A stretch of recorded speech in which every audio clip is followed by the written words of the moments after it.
Well, I'd like to welcome y'all back. We're currently doing a little bit of TaeJa versus PigBaby, where TaeJa's getting piggy slayed.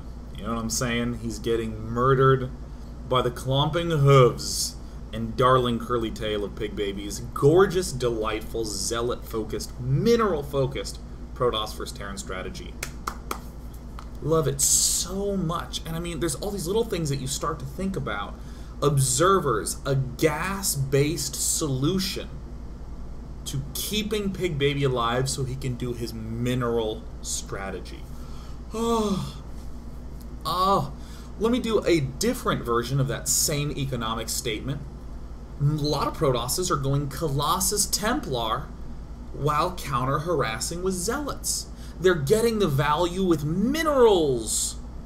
They're throwing the minerals away with the Zealots to keep that gas-focused army intact. Templar Colossus, very gas-focused. And coming up with builds, the manipulation of those resources is real sexy. So again, using observers to stay alive to get that core army of Zealots is what we're seeing here. Traditional Protoss vs. Terran is using the Zealots to sort of buy time, kill stuff, keep you alive, deal damage, while you get your Colossus Templar juice up. Different core armies. By the way, do you like my shirt? It literally has an electric current running through it. If you know what I mean. Cool. Let's take a look at PigBaby's game versus TaeJa, the second game on Habitation Station.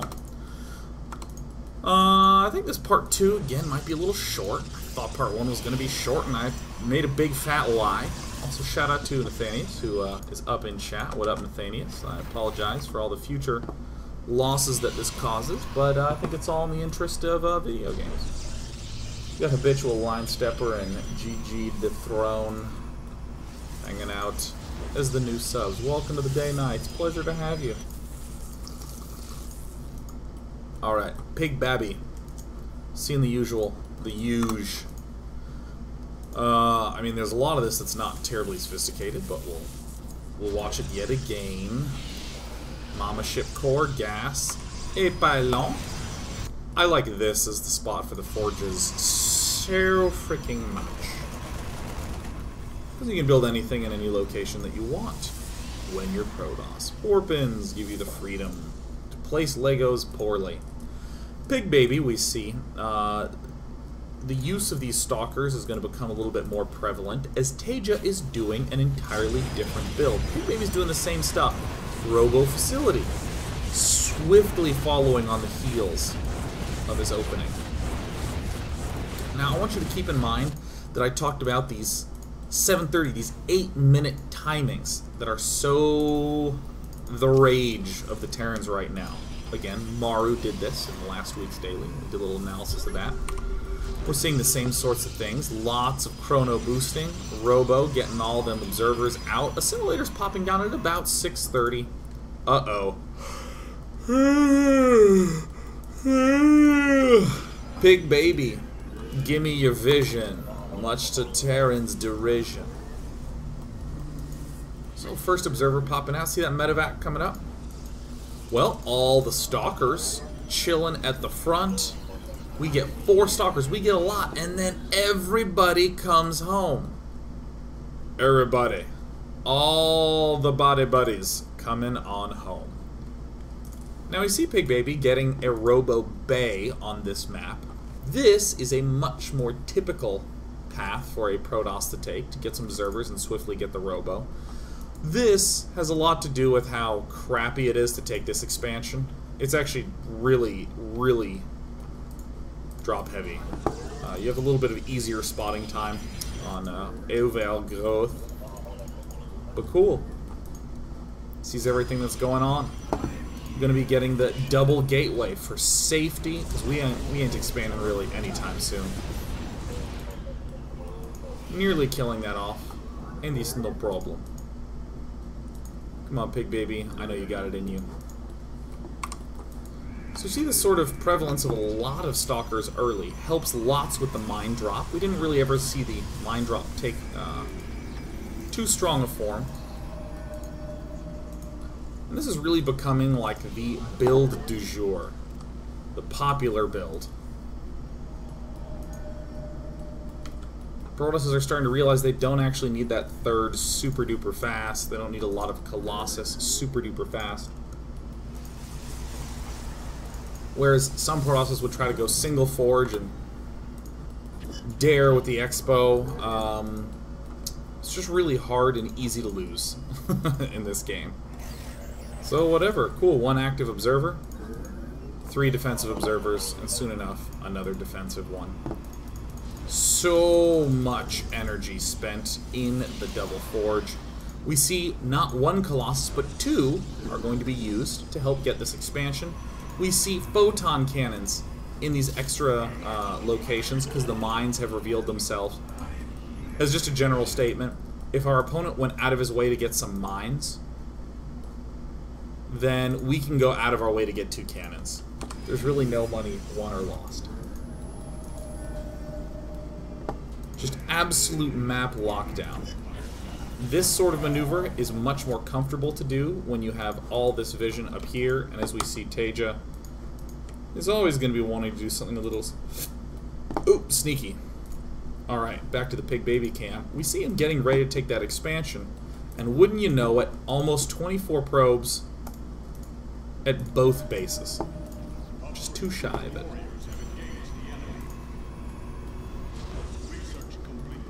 It's really kind of funny. It's just... a lot of this exploits the fact that mining is almost too efficient in this game.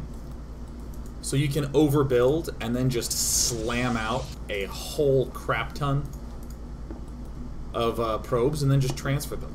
Delay this expansion, but transfer a little early.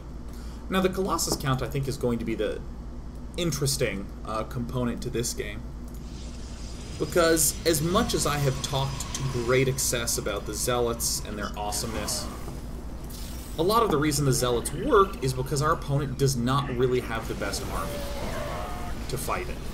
I mean, I think that's true in any battle in StarCraft. If your opponent doesn't really have the best army... Oh, by the way, look at this. I'm going to stop at this 13-minute mark. Back up once more. I'm going to make a statement. A lot of the reason any composition will work is because our opponent has the wrong stuff. So, we build Colossus and he built Vikings. One way to exploit this is to build Templar, saying, ah, you don't have ghosts. Ah. Zealots are building off the same notion. Oh, you're building Vikings. Ah, I'm going to get Zealots because Vikings suck against Zealots. Ah. I don't know what that is, but you totally do that, don't you, Protosses? You're like, oh, #1 in my rank again. Love being Protoss. Oh my god, Eat, Sleep, Box. What an odd name. But it's a pleasure to have you as a member of the Day-Night community now. So here is the moment where I think we really get to see the purpose of having 5 freaking observers. Sometimes you'll see players try to get away with having the observer just patrol here, and that can be gotten around. And often it's just viewed as a tool for drops. But when you see an army in one place, you should almost be 100% positive that it is 2 in another place. This is what lets you get prepared for both, where you can do some 1Aing. Notice how this army is very easy to micro. It's not like it needs a lot of active force fields, it's just Zealots. This gives you the free time to be able to focus on these stalkers here. And to appropriately target fire. Easily peasily. Chronos will still be going down in the forges, man. Those are so important. Yep, see, there it is. So yeah, the Colossus is really interesting to me. Just building non-stop Colossus, because High Templar Zealot gets just smacked by mines. Like, just absolutely whomped with mines. But the Colossus are so damn good against mines that, well, you can't really build those. We just kind of have to build the Vikings. We see more of these +3s go down. Now, something that I love is that the Warp Prism started and then got canceled. I don't mind a Warp Prism, but I hate a Warp Prism in the main with this build. It is really not focused on that. It can be a winning play, but your goal is not like with Colossus Templar. Like, a Colossus Templar army would do something like come even at this skewed angle, come down from this way to draw the Terran army to meet, so they'd both be right here, and then, the Zealots! And then the Protoss army would be like, and I run away, and the Zealots, Zealots, and hit the Zealots in the main. Here the Zealots are like the most important part of this force. We'll start to see this continue to play out as PigBaby gets more and more and more Zealots. Look, no gas geysers here. Because he's building Zealots. So many Zealots. Another Colossus coming up.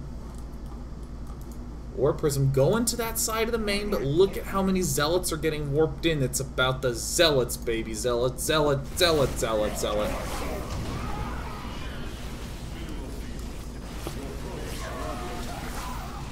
Now this is an opportunity for PigBaby to potentially consider warp-ins, but I will stress to you that that is not the fancy play. There's already a lot of Zealots and a lot of Stalkers.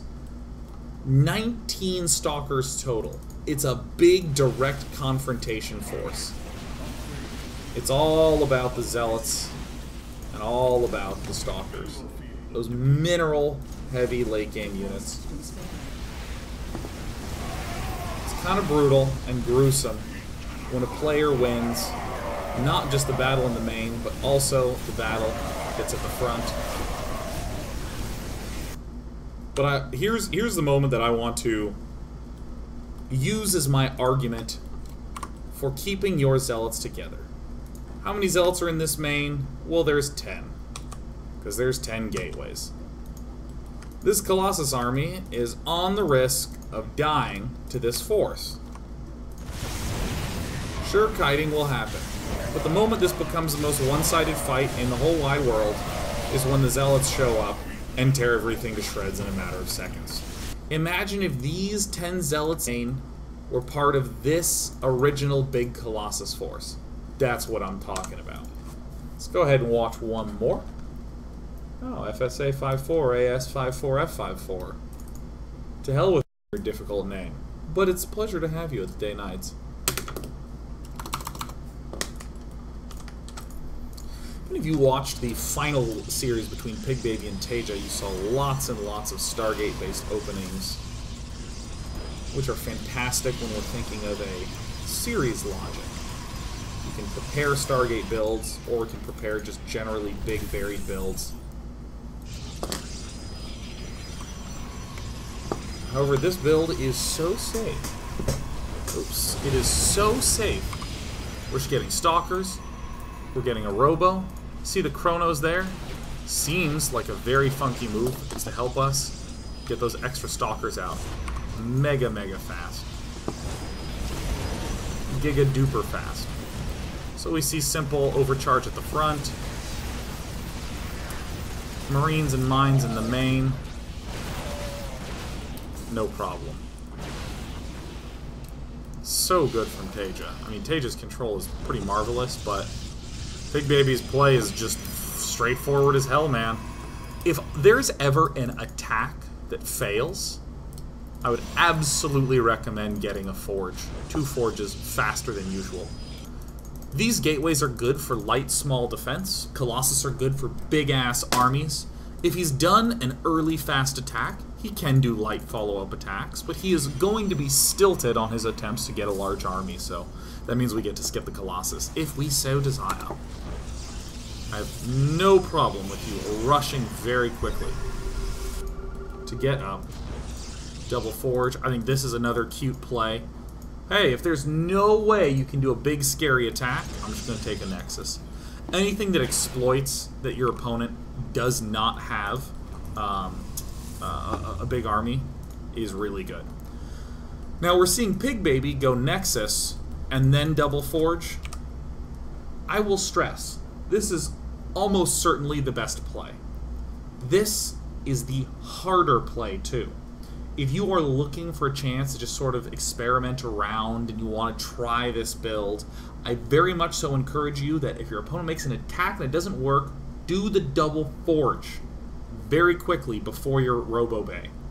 Very easy, very, very safe, and then go up to 5 gates, and then take your third like everything's normal. This is probably the best play every single time for PigBaby, but again, it is the hard play to rely on Colossus and Blink and the Forge. However, thanks to 4 observers, thanks to this observer-heavy style, especially on King Sejong Station, where there is so much drop potential. I mean, there's over here, there's straight into the back, there's, hell, medevacs that can come from this side. It's just a mess to defend. So I like the idea of getting 2 Colossus and then investing in even more observers. So many probes getting made right now. He's going to be hitting the beautiful number 60 so fast. Let me emphasize that 60 probes is enough to saturate 3 bases minerals and 2 bases gas. Because it's 16, 16, and 16 is 48 mining minerals perfectly on 3 bases. And then the gas is 12. Oh, dunking one. What up? Photon cans going down because we saw mines. Great, solid, safe. Love it, love it, love it. If I started Looper, I would be Joseph Gordon. I love it.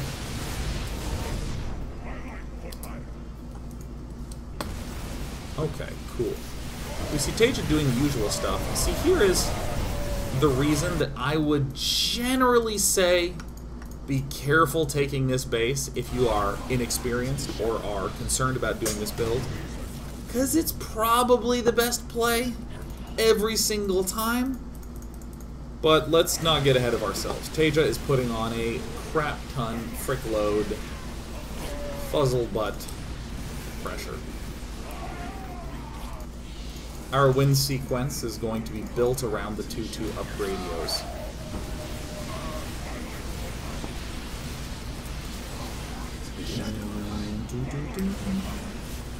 You can sort of see the importance of getting the Blink Stalkers instead of the Zealots, and we also see the value of the Zealots in these sorts of tense situations. Definitely help keep our Colossus alive. Probably the best play. Because if we're trading the whole time, we're getting way far ahead because we research faster. We know exactly what's up. Wow, TaeJa doesn't have this base yet. TaeJa, in fact, went for the mega aggression.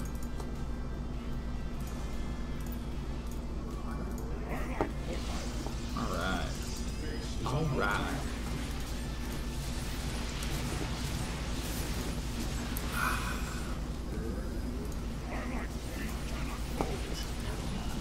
Let's see here. What's next? Yep, well, as 3-3 is coming up. Oh, well, I don't know how much I like that. I think you should just go straight for 3-3. PigBaby is going to conserve his gas and just try to go for the win play. Just get the Archons and go. Which, again, is something you can do. But I would be against that, generally speaking. If you'd win with a 2-2 push, you'll win with a 3-3 push plus an expansion. Zealots, as we see, the bastion of victory for the Terran. Excuse me, for the Protoss. It's not terrifically difficult delaying these gases here. The big things are just continuing to probe excessively. That's where the strategy, I think, really succeeds. Using the observers, conserving in all other ways, making sure you're very conservative with the Zealots. No harassment crap.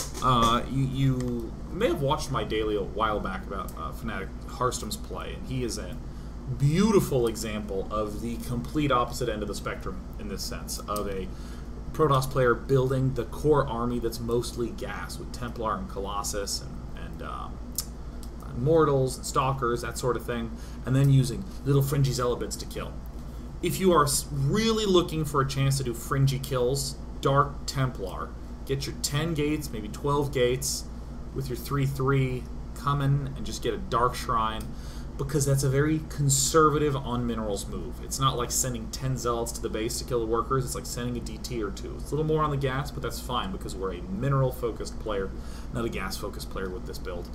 When we come back, I'll show you a nice, neat little variation from PigBaby that can be very, very useful if you are trying not to be bored, or more importantly, if you are in a best of X for your tournament life. So stay tuned. Bam! We'll be back.